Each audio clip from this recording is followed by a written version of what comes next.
El hogar de un multimillonario convertido en una extraña escena del crimen. Una simple ejecución a sangre fría. La gente tenía mucho miedo. Lo notabas cuando circulabas por el vecindario. Un reguero de escabrosas pruebas. Era una especie de lugar sadomasoquista. Un escándalo con todas las de la ley. Fue seguramente el caso de asesinato del que más se habló en Ohio. Un imperio de la belleza desgarrado por un horrendo afán de dinero. Esta noche en poder, privilegio y justicia.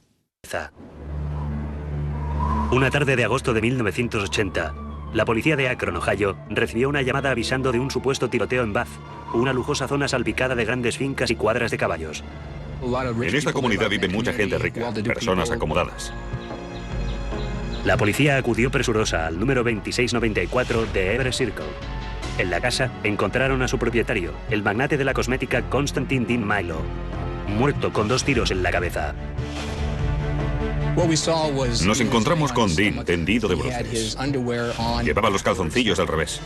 La sangre estaba muy oscura. Por el aspecto del cadáver se notaba que llevaba muerto cierto tiempo. Una amiga de la familia había encontrado el cuerpo de Milo y había llamado al 911. La policía le preguntó qué había visto. Levantó la almohada, rezando para que no fuera quien ya sabía que era. Ve que es Dean. Tiene los ojos cerrados. Su color es entre cerúleo y morado. La policía sospecha que el millonario de la cosmética está muerto desde la víspera. Cuando te encuentras con un cadáver que quizá lleva ya un par de días en la casa, lógicamente es lo que llamamos un caso frío. La casa no muestra señal alguna de que alguien haya forzado su entrada. Nadie se ha llevado el dinero ni las joyas. Aunque Dean haya recibido 2 disparos, el cojín que le cubre la cabeza solo presenta un orificio de bala. Luego la policía descubre algo todavía más raro. Trocitos de algodón en la boca de Milo y por el suelo. No sabíamos de dónde venía aquel algodón. Primero pensamos que quizá fuera del cojín. Pero al observarlo más detenidamente, descubren que el algodón no viene del relleno del cojín. No sabían qué creer. Si Dean había intentado aplicarse una especie de primeros auxilios, o si había otra persona en la habitación que le habían herido, tendido a ayudarle con esas bolibodón. Aparte del cojín y el cadáver de Dean en el suelo, solo había otra cosa junto a la puerta de entrada. Un telegrama, pero un telegrama en blanco. Además del misterioso telegrama, los investigadores encuentran pistas todavía más extrañas. En el dormitorio, entre la ropa esparcida de Dean, encuentran un pañuelo de papel arrugado con rastros de semen. Surgió la sospecha de que podía tratarse de un marido celoso que hubiera pillado a Dean con su mujer o algo parecido. Pero quizá después de todo, las mujeres no fueran lo suyo. Aunque estaba casado, su mujer y sus hijos estaban de viaje aquella noche. Y los investigadores encontraron un montón de películas de porno gay duro en su armario. Ves todas aquellas películas, miras sus calzoncillos puestos del revés y ves los trocitos de algodón tirados por el suelo. Era un verdadero... Qué manera de morir. Un día estás viviendo a lo grande y vistes caros trajes italianos. Al día siguiente estás muerto en el suelo sin otra prenda que tus gallumbos. Un final con muy poco glamour, sin duda. Toda la saga había empezado décadas atrás y muchos renglones más abajo en la escala social. Era la historia de una familia de inmigrantes que pasó de la pobreza más absoluta a convertirse en una de las familias más acomodadas de Ohio. El padre de Dean, Sotir Milo, era un inmigrante albanés que se ganaba a duras penas la vida como vendedor ambulante de productos de barbería. Llevaba una cesta e iba literalmente de barbería en barbería, intentando vender sus productos en estos pequeños negocios. Sotir mantenía en pie su pequeño negocio familiar, con la ayuda de familiares y amigos.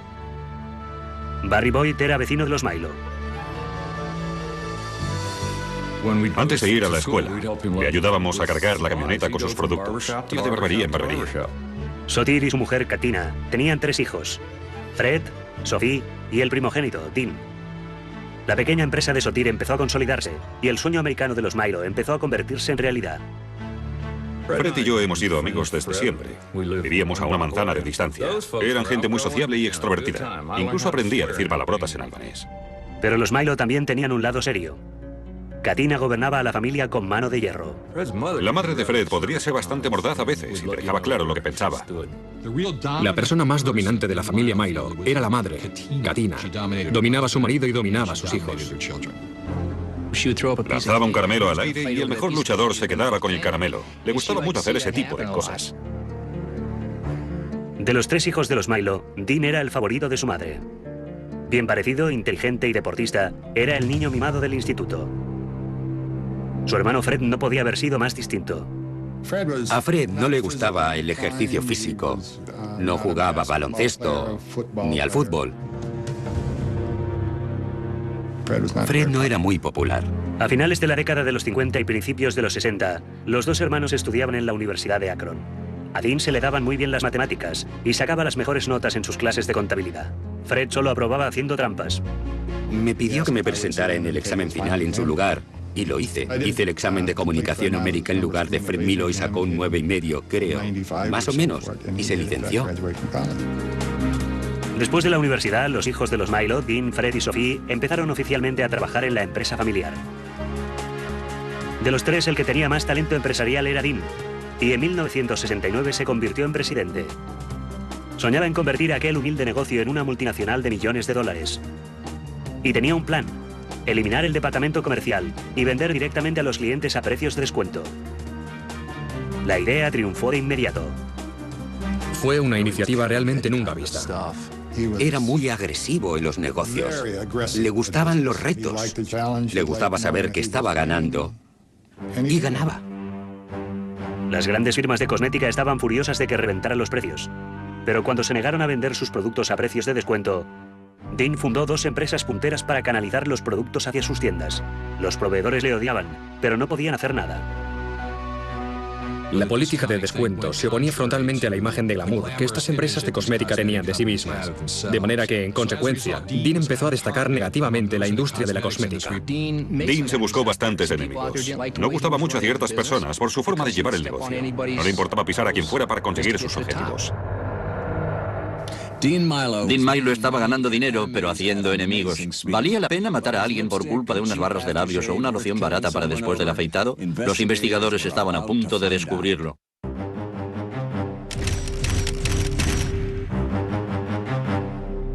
24 horas después de que el magnate de la cosmética de Ohio, Dean Milo, hubiera sido asesinado en el vestíbulo de su casa, los investigadores seguían perplejos. Tenía la sensación de que aquel caso traería cola, que tardaríamos mucho en resolverlo. Los detectives siguieron investigando la corporación Milo en busca de alguna pista para resolver el crimen. Se enteraron así de que a finales de los años 70, Dean Milo había convertido el modesto negocio familiar de su padre en una empresa de millones de dólares. Pero en su rápido ascenso hacia la cumbre, había dejado atrás a mucha gente descontenta. La empresa había crecido tan rápido y su familia se había enriquecido tanto que fue una evolución de proporciones impresionantes. Los Milo adoptaron todos los símbolos de los nuevos ricos. Enormes mansiones, ropa de lujo, un Mercedes en cada garaje, mientras el dinero seguía manando. En 1980, Dean tendría unos beneficios estimados de $400.000. Fred, un 75% de esta suma, y Sophie un 50%, por no hablar de las acciones que poseían de la empresa. Estamos hablando de dólares de 1980. Pero cuanto más aumentaban las cuentas bancarias, más aumentaba también la tensión en la familia Milo. Con tanto dinero en juego, Dean deseaba hacerse con el control total de la empresa. Aunque gracias a él todo el mundo se enriqueciera tanto y todos fueran millonarios, surgieron quejas. Dean regentaba su imperio en solitario y no dejaba participar a su familia. Contrató a sus propios asesores financieros, algo que fue un golpe para Katina. Ella opinaba que estas decisiones debían tomarse en familia y no depender de los asesores de Dean. Las cosas entre madre e hijo empeoraron todavía más cuando Dean se casó con una mujer de Akron, Magdalene Gonatos, en 1973. Katina estaba muy celosa de la relación de Dean con su mujer Maggie y con los familiares de esta. Dean tampoco se llevaba bien con su hermano Fred, una espina que llevaba siempre clavada. Dean quería controlar toda la empresa, quería ser el jefe. Pero Fred no estaba dispuesto a ayudarle en este empeño. Fred prefería ir a almorzar que ir a trabajar. A Fred le gustaban los aspectos más lúdicos del negocio de la cosmética. Dean no podía consentir un hermano haragán en su imperio, y los conflictos siguieron arrasando en la familia. Corría el rumor de que eran tiempos difíciles, en el sentido de que discutían constantemente entre ellos. En 1975, Dean se hartó de la situación y urdió un plan para acabar con las interferencias de la familia. Fred, Sophie y sus padres recibieron un buen puñado de acciones y un salario abultado, pero Dean se quedó con el control total de la empresa. Les estaba diciendo, de acuerdo, os haré tan ricos como sea posible, pero por favor apoyadme, haced lo que queráis, pero dejadme en paz. Mientras los beneficios de la empresa seguían amontonándose, Dean adoptó un próspero estilo de vida. Con su mujer Maggie planificó la construcción de una lujosa mansión en la zona más exclusiva de Akron, Bath Township, la urbanización más selecta de Ohio. Llevaba siempre consigo grandes fajos de billetes y empezó a gastar dinero a espuertas. Trajes italianos de miles de dólares, vacaciones en primera clase, un garaje lleno de coches de lujo. Recuerdo que tenía un Cadillac descapotable rojo. Era un coche realmente llamativo. Quería gozar de la vida. En el terreno profesional su prosperidad parecía no tener límites y quería que esto se reflejara también en su vida privada. Hacia esta época, Dean empezó a cortejar por teléfono a una antigua novia de Virginia. Los negocios familiares se le daban bien, pero los valores familiares no tanto. ¿Que si amaba a su mujer Maggie? Pues claro que sí, pero era un hombre que lo quería todo. Y creo que estaba en el proceso de conseguirlo. Dean y su antigua novia habían tenido una relación muy seria en el pasado. Incluso estuvieron a punto de casarse. Y al parecer, su antigua pasión parecía haberse encendido de nuevo.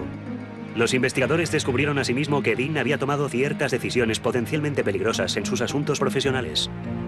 Dean había invertido en una cadena de restaurantes propiedad de James Farina, un empresario de Ohio cuyo nombre se había relacionado con la mafia. En los documentos policiales constaba como miembro de la familia, como decían en el crimen organizado. Al parecer, Dean había intimado demasiado con ese tipo, ese conocido miembro del crimen organizado.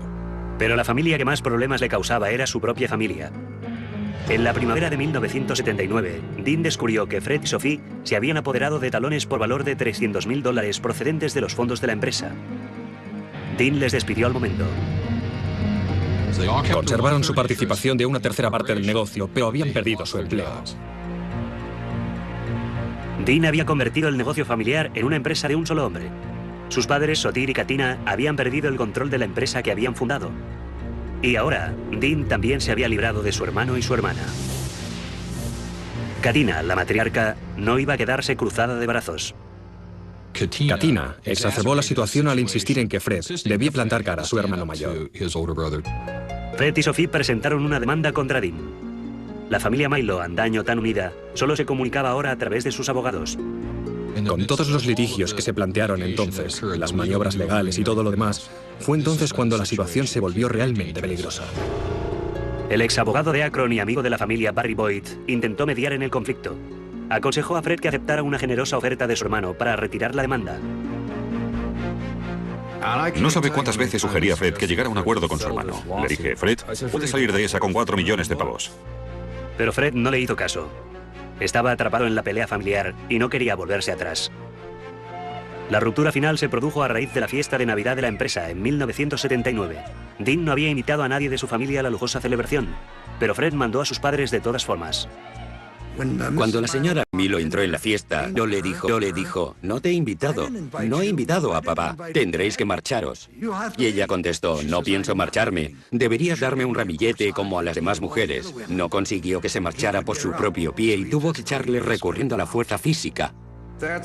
Fue entonces cuando su padre dijo algo, más o menos vino a decir que si aquello hubiera sucedido en su país natal, Dean habría recibido su merecido. No se puede hacer eso con tu familia.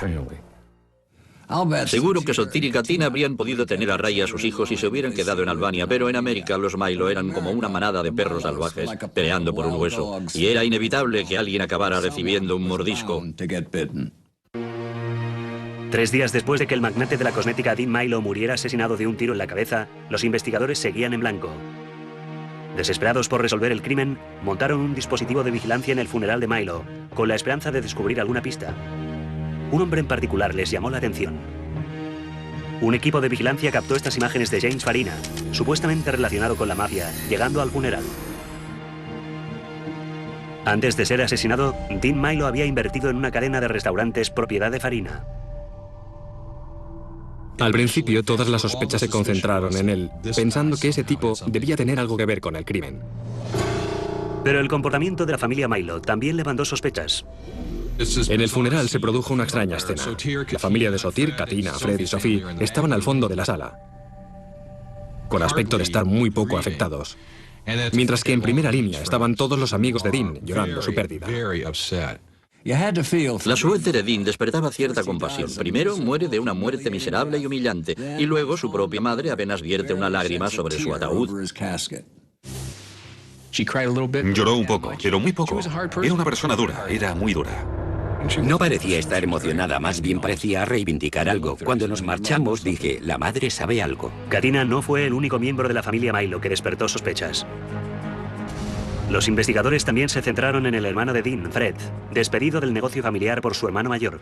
Fred lo achacaba todo a su vida privada, sus asuntos de mujeres, o a la posibilidad de que aquel personaje del crimen organizado tuviera algo que ver. La viuda de Dean no se sorprendió ante la actitud indiferente de la familia. Maggie sabía que con la muerte de Dean podrían hacerse con lo que siempre habían deseado: el control de la compañía. Maggie Milo dijo, ha sido Fred. Siempre le señaló con el dedo. Siempre creyó que había sido el responsable del crimen. Apenas podía hablar con nosotros. Tenía tanta ira acumulada contra Fred y el resto de la familia por cómo habían tratado a Dean. Fred era el sospechoso principal, pero disponía de una coartada a toda prueba para la noche del asesinato.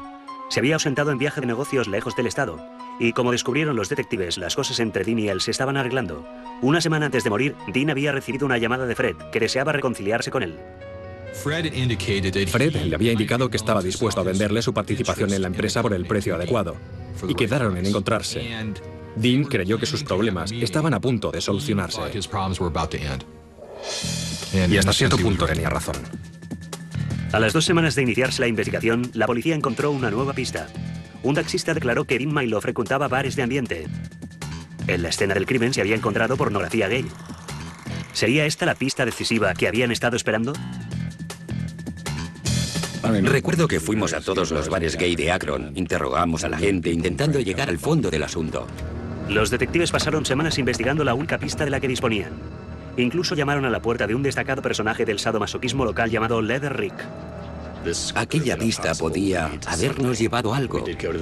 Fuimos a su casa, salió a la puerta con el torso desnudo, llevaba pendientes en los pezones.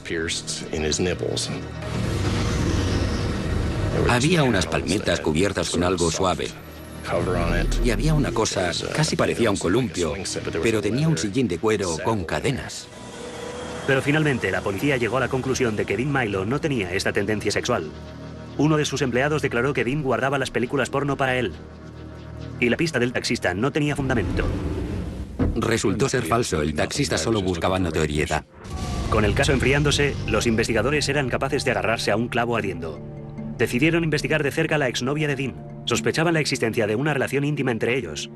Y cabía la posibilidad de que el marido de ella les hubiera encontrado en la cama y hubiera matado a Dean. Finalmente dimos por sentado que en la casa no había nadie más que Dean. La mujer contó a los investigadores que había hablado con Dean aquella noche, pero por teléfono, en una llamada de larga distancia desde su casa en Virginia. También les dijo que estaba separada de su marido.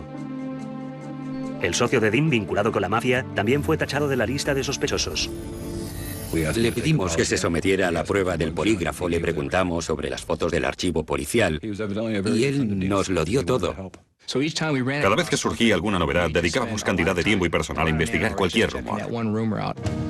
Al cabo de un par de meses, el caso parecía estancado. Buscando respuestas desesperadamente, la viuda de Dean, Maggie, decidió tomar cartas en el asunto y contrató a un detective privado de Texas llamado Bill Dear. Se rodeaba con toda la parafernalia de James Bond y presumía de ello. Bill Dear se presentó en la ciudad con una gran reputación, una gran tarifa de precios y un gran ego. Su fanfarronería tejana no sentó muy bien a la policía de Akron. Pensé que era un fantasma, que la señora Milo estaba despilfarrando su tiempo y su dinero. Les dije, mirad, me han encargado un trabajo. Lo haré con vosotros o sin vosotros, pero lo haré. Y así es como fue. Pero la policía necesitaba toda la ayuda que pudiera conseguir. Tenía dinero, tenía el apoyo de la empresa. Tenía muchos medios que podía facilitarnos. Pero obvio que solo nosotros podíamos detener a alguien. De todas formas, no tenía ningún sentido pelearnos con él. Aceptamos que viniera con su gente para trabajar con la nuestra. Decidimos unir fuerzas para resolver juntos el caso. El primer paso del ostentoso tejano fue elevar la suma de la recompensa de 25.000 a 50.000 dólares. Al aumentar la recompensa, empezó a salir gente de debajo de las piedras para poder reclamarla. El mismo día, el detective recibió una llamada de un informante. Ese tipo llamó y dijo que tenía información sobre el asesinato de Dean Milo. Afirmó saber quién estaba involucrado. Tras meses de frustrante investigación, la policía disponía por fin de una pista prometedora. Una pista que les llevaría por un camino tan oscuro y sórdido que en comparación la vida de Milo parecería una clase de catequesis. 6 semanas después del asesinato de Milo, los investigadores disponían por fin de una pista importante. La recompensa de 50.000 dólares había surtido efecto, y un informante llamó a Bill Dyer y le dijo que tenía información sobre el asesinato. Dyer y el informante concertaron una cita en la estación local de autobuses. Allí el confidente contó a Dyer que pocas semanas antes, una mujer llamada Terry Lee King le había pedido que matara a un hombre. Me dijo que cuando se encontró con ella, Terry llevaba una pistola y un paquete. Creo que eran 5.000 dólares y que le dijo, si lo haces, todo esto será tuyo. Pero el informante había rechazado la propuesta. Entonces contó a los investigadores dónde podían encontrar a Terry Lee King. Terry Lee King era una mujer que estaba probablemente en el nivel más bajo de la sociedad. Es decir, se dedicaba a bailar y a quitarse la ropa para ganarse la vida. También traficaba con drogas. No solo traficaba con drogas, sino que también las consumía. Y había desarrollado una adicción con el gasto que esto implicaba. Terry King era todo un personaje, paranoica pero increíblemente avispada. Parecía muy dura, pero nadie se imaginaba hasta qué punto sería dura de pelar. El interrogatorio de Terry King ha sido seguramente uno de los más difíciles que he visto en mi vida. Solo se te quedaba mirando sin abrir la boca. Pasamos con ella muchos días y muchas noches intentando hacerla hablar, pero no lo conseguimos. Sin la ayuda de Terry, los investigadores se vieron obligados a buscar por su cuenta y encontraron un detalle interesante. En el año anterior a la muerte de Dean Milo, personas de procedencia muy variada habían frecuentado el garito de cocainómanos de Terry. Entre ellas el abogado de Akron y amigo de la familia Milo, Barry Boyd. Barry había defendido a muchos amigos de Terry acusados de delitos de menor cuantía. Pensé que teníamos que investigar más a fondo a ese Barry Boyd, y eso es precisamente lo que hicimos. El abogado, prestigioso durante un tiempo, había tenido problemas legales recientemente por manipular documentos judiciales. Casualmente, Boyd era también un buen amigo de Fred Milo. Barry Boyd se había casado con un miembro de la familia Firestone y vivía como si fuera un aristócrata.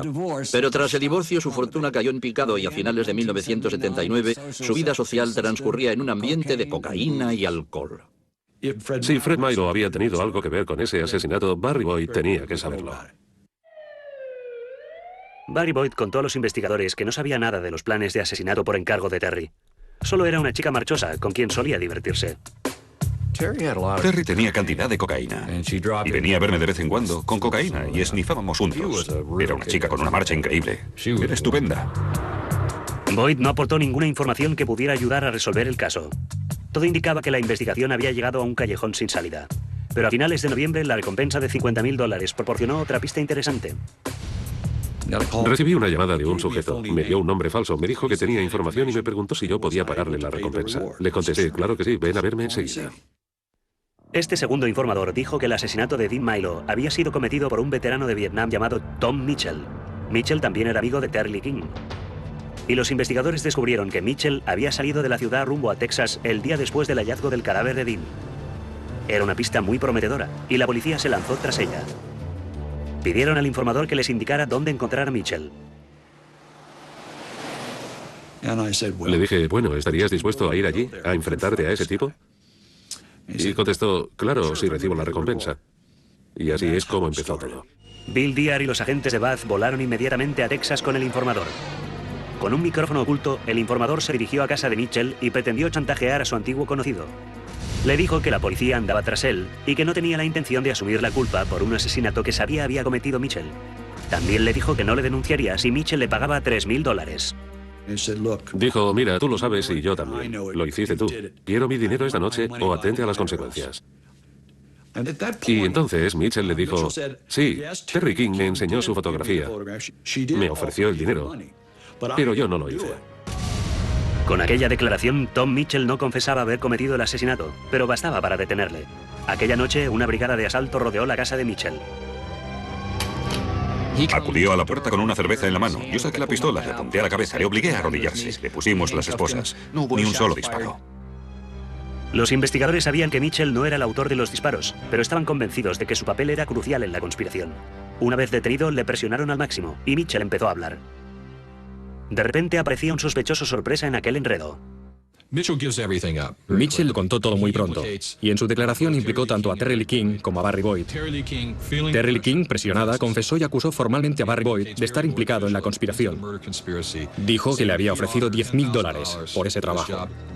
Gracias a las confesiones de Tom Mitchell y Terry Lee King, Barry Boyd se había convertido en el principal sospechoso del asesinato de Dean Milo. La policía entró en acción. Estaba en casa de una amiga en Cleveland. Había ido al cine con ella y con sus hijos y de repente llamaron a la puerta. Entró Bill Dyer con la policía. Boyd fue detenido y conducido a la comisaría de policía. Llamó a su amigo Dan Moldía.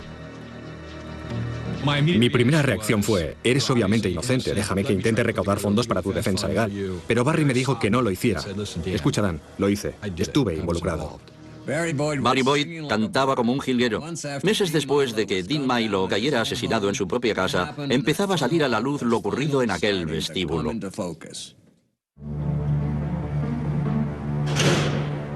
El abogado de Akron, Barry Boyd, estaba encarcelado, acusado del asesinato a tiros del multimillonario Dean Milo.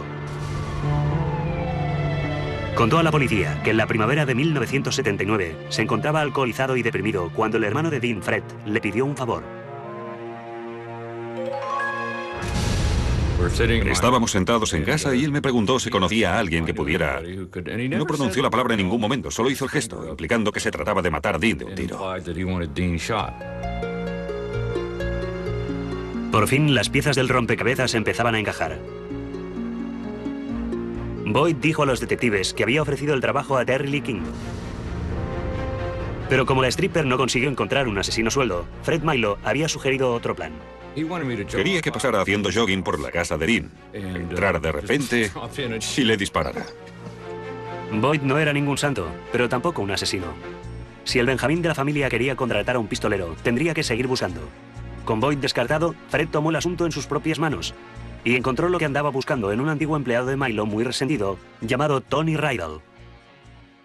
Los investigadores encontraron a Tony Rydell regentando un bar llamado Star System en las afueras de Scottsdale, Arizona, frecuentado por algunos lobos del desierto.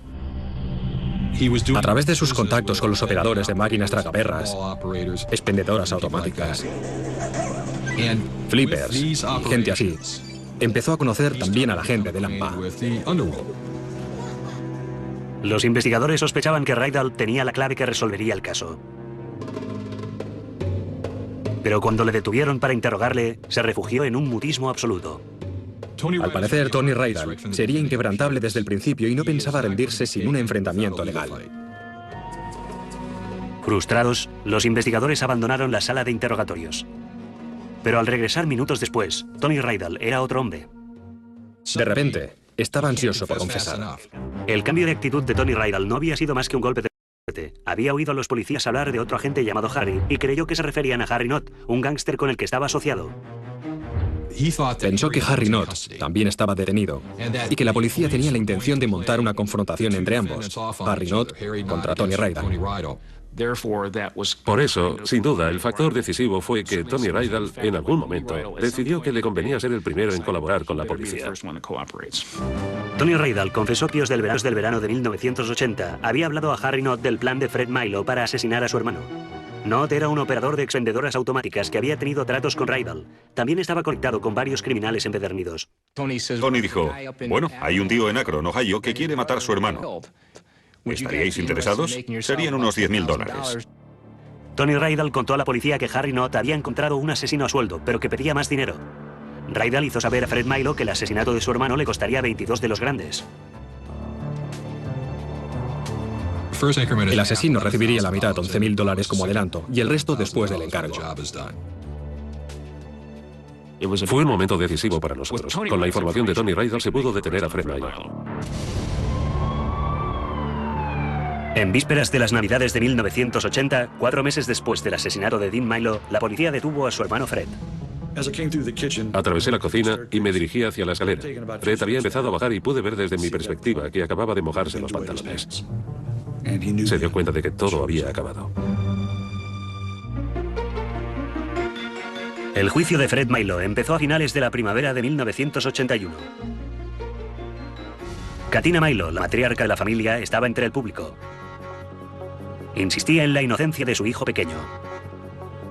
Por su aspecto, Fred Milo no parecía capaz de incitar al asesinato. No lo parecía en absoluto. Pero en su alegato inicial, el fiscal Fred Zook insistió en que Fred Milo había hecho asesinar a su hermano por un simple motivo: para hacerse con el control del negocio familiar. Para convencer al jurado, sin embargo, necesitaría unir todos los eslabones entre Fred y el asesinato en sí. Hasta el momento, la cadena de la conspiración no se había extendido tanto. Zook sabía que su tarea no sería nada fácil. Nuestro problema principal era que disponíamos de tantas pruebas circunstanciales para establecer la realidad de la conspiración que quizá confundirían al jurado. Mientras Zook detallaba la implicación final de Fred en el asesinato, los investigadores intentaban dilucidar los elementos básicos de la conspiración. No solo se enfrentaban a un problema de tiempo. Fred había contratado a uno de los abogados defensores más sagaces del Estado, George Pappas. Pappas adujo que aunque Fred hubiera planeado el asesinato de su hermano, no había ninguna prueba de que los hombres que había contratado hubieran sido realmente los autores de los disparos. Era perfectamente posible que Dean hubiera sido asesinado por otro de sus enemigos. No había arma homicida, no había ningún autor de los disparos, por lo tanto, lo único que sabíamos es que tenía que ser un enemigo de Dean. Con el proceso en marcha para la acusación. Tenían que encontrar al pistolero lo antes posible. Caso contrario, no dispondrían de argumentos suficientes para condenar al sospechoso.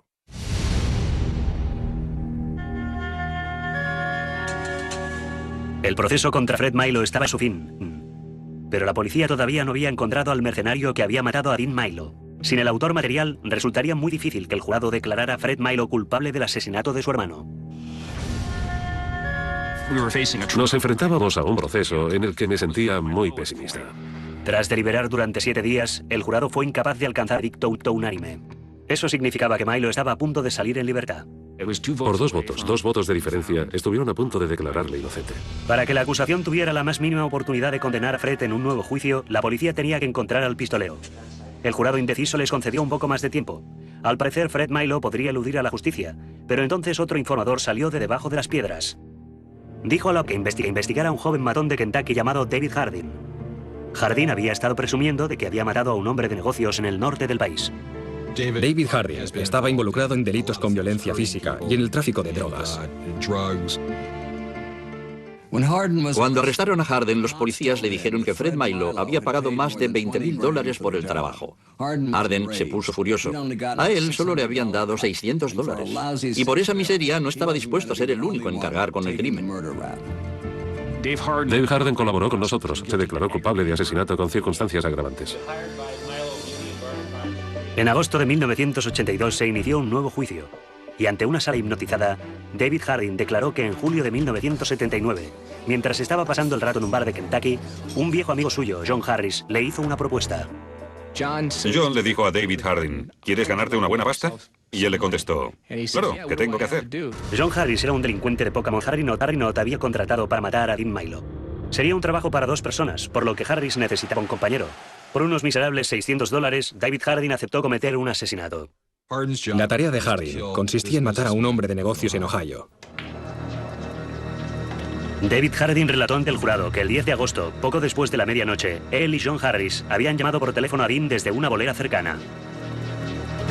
John Harris hizo la llamada telefónica. Dean contestó al teléfono. John colgó. Llamó a David Hardin. Era hora de irse.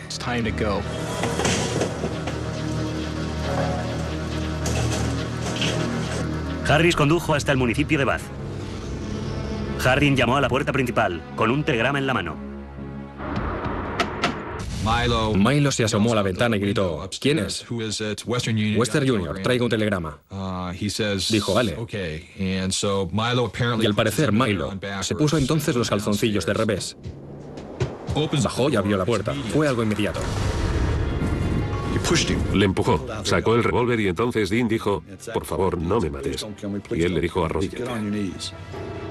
Hardin utilizó un tubo de plomo lleno de algodón como silenciador casero.